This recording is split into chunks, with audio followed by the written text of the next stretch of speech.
শুধু বোলিং নয়, ব্যাটিং ফিল্ডিংয়েও মেহেদী হাসান মিরাজের কাছে অনেক প্রত্যাশা বাংলাদেশ দলের।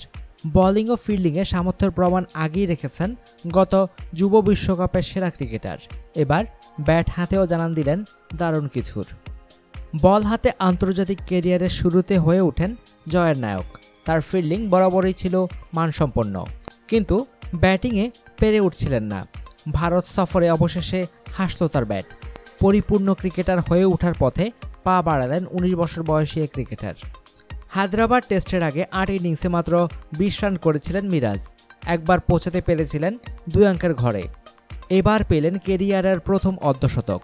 দেশে ফিরে দলের প্রতিনিধি হয়ে সংবাদ সম্মেলনে আসা এই তরুণ জানান, আন্তর্জাতিক ক্রিকেটে কিভাবে খেলতে হবে এখন বুঝতে পারছেন তিনি। মিরাজ বলেন, আন্তর্জাতিক ক্রিকেটে আমাকে কিভাবে ব্যাট করতে হবে, রান করতে হবে বুঝতে পারছি। খুব ভালো একটা ইনিংস খেলতে পেরেছি। চেষ্টা করব খুব তাড়াতাড়ি নিজেকে পরিপূর্ণ ক্রিকেটার হিসাবে গড়ে তুলতে। মুশফিকুর রহিমের সঙ্গে বাংলাদেশের প্রথম ইনিংসে ৭ম উইকেটে ৮৭ রানের জুটিতে মিরাজের অবদান ছিল ৫১ রান। রানের চাকা সচল রেখেছিলেন তিনি। এই তরুণ জানান, সে সময় অধিনায়কের পরামর্শ খুব কাজে লেগেছিল। মিরাজ বলেন, আমি ব্যাটিং নিয়ে একটু হতাশ ছিলাম। এর আগে কয়েকটি ইনিংস খেলেছি, কিন্তু তেমন রান করতে পারিনি। ভারতের মাটিতে ২ ইনিংসে আমার মনে হয়েছে আমি আগের মতো ছন্দ পেয়েছি। মুশফিক ভাই আমাকে খুব সহায়তা করেছে। ওই ইনিংসে মুশফিক ভাইয়ের অবদান বেশি। আমাকে সব পরিস্থিতিতে প্রতিটি বলে সহায়তা করেছে।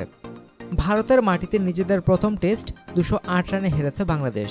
তবে অভিজ্ঞতা অর্জনকেই বেশি গুরুত্ব দিচ্ছেন মিরাজ।